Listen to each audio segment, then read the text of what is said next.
Hello बच्चों, let's read the question. Question says in the first part, define universal indicator, mention its one use.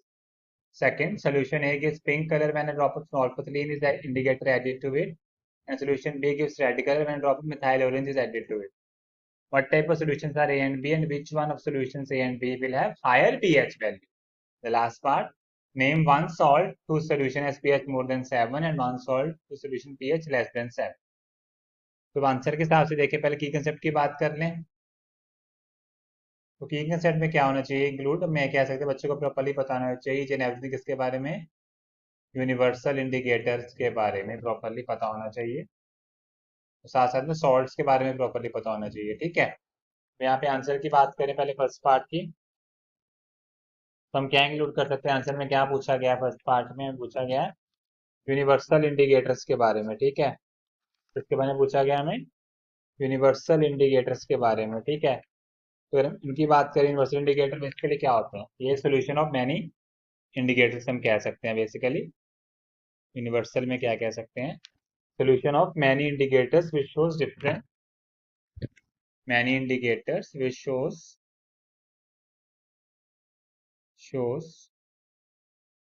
क्या shows करते हैं? different color changes, shows different color changes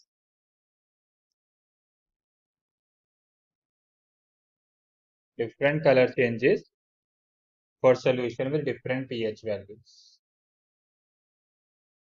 for solution with different pH values.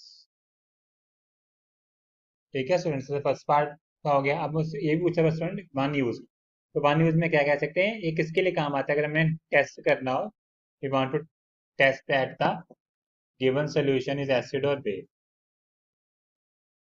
Given solution is acidic और of basic nature, acid और या base है। ठीक है, चलिए ये बात क्लियर होगी।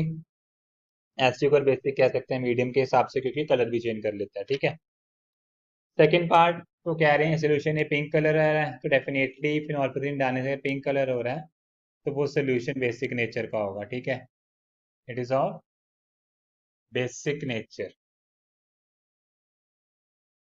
बेसिक नेचर का होगा हमारा सोल्यूशन ए। ठीक है, अब बी की बात करें, बी की रेड कलर दे रहा है, तो डेफिनेटली बी रेड कलर किससे? मिथाइल ओरेंज डालने के बाद, तो वो सोल्यूशन हो गया एसिडिक नेचर का। और जब एसिड में डालते हैं तभी कलर क्या होता है? रेड। ठीक है, तो वो हो गया एसिडिक नेचर का सोल्यूशन ए, सोल्यूशन बी। सो अब पूछने किसकी पीएच ज्यादा, तो यहाँ से क्लियर है भैया कि जिस जो सोल्यूशन बेसिक है, बेस की पीएच 7 से ज्यादा होती है, एसिडिक की कम होती है। तो हम ये कह सकते हैं solution A definitely, solution A has definitely has greater pH value as compared to solution B. ठीक है, अब चलिए थर्ड पार्ट में हमें सॉल्ट बताना है भैया, जो क्या पीएच 7 से ज्यादा 7 से कम। ठीक है, अब 7 से ज्यादा वाला सॉल्ट तो डेफिनेटली कौन से नेचर का होगा भैया? बेसिक नेचर का। तो वो सॉल्ट है बेसिक हमारा Na2CO3, क्योंकि वो किसका बना होता है? Na2CO3 that is of sodium hydroxide, वो एक स्ट्रॉन्ग बेस का सॉल्ट है, साथ में वीक एसिड। ठीक है, इसकी पीएच होगी 7 से ज्यादा। ठीक है, अब हमें ये भी था ना, 7 से कम वाला सॉल्ट हम ले लेंगे, वो हम कह सकते हैं इंक्लूड करते हैं अमोनियम क्लोराइड NH4Cl। डेफिनेटली किससे बना होगा? स्ट्रॉन्ग एसिड HCl और वीक बेस अमोनियम हाइड्रोक्साइड, इसकी पीएच की होगी 7 से कम। Hope this answers your question and you understood it well. All the best, thank you.